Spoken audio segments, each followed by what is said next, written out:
Sport bike विक्रीच्या व्यवहारातून 17 वर्षीय तरुणाचं सिने स्टाईल अपहरण. पोलीस निरीक्षक अतुल येरमे आणि नाणेकरांच्या पथकाने 2 तासाच्या आत आवळल्या अपहरणाचा डाव, तर तिघही अपहरणकर्ते अटकेत.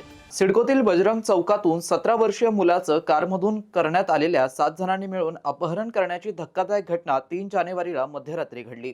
सिडको पोलिसांनी 2 तासात मुलाची सुटका केली असून अपहरणकर्त्या तिघांनाही अटक करण्यात यश मिळवलंय. अन्य अपहरणकर्त्यांचा सध्या पोलीस शोध घेत आहेत. सिडको N7 मध्ये राहणाऱ्या 37 वर्षीय महिलेने या प्रकरणात तक्रार दिली.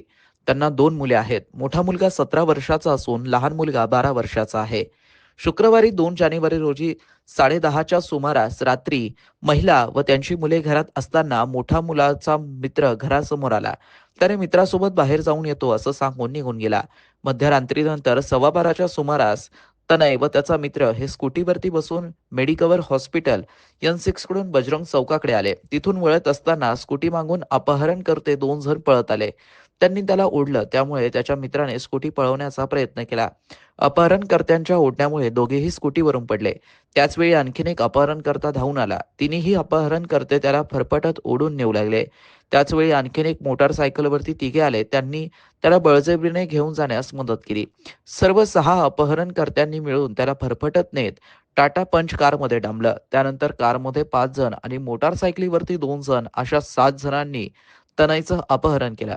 ही बाब मित्राने त्याच्या घरी येऊन सांगितल्यानंतर महिलेने भावासह सिडको पोलीस ठाण्यात धाव घेतली.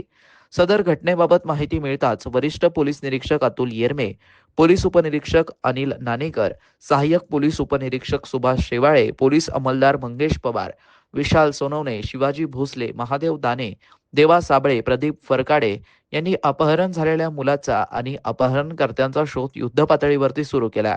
पोलिसांना अपहरणकर्त्यांच्या कारचा क्रमांक मिळाला होता. ती कार रांजणगाव शेनपुंजीच्या गणेश सोनवणे यांची निघाली. पोलिसांनी लगेचच त्यांचं घर गाठलं असता गणेश यांनी कार मुलगा विवेककडे असल्याचं सांगितलं. पोलिसांनी विवेकचा मोबाईल लोकेशनवरून त्याचा शोध सुरू केला. वाळूजवळ कार पोलिसांना अडवली. त्यात विवेक, गणेश सोनवणे, पांडुरंग माधव सोनवणे, रोहन सुनील ढवळे यांच्या मुसक्या आवळल्या. तर अन्य अपहरणकर्त्यांचा शोध सुरू असल्याने अतुल येरमे यांनी सांगितलं. अधिक तपास पोलीस उपनिरीक्षक अनिल नाणेकर करत आहेत.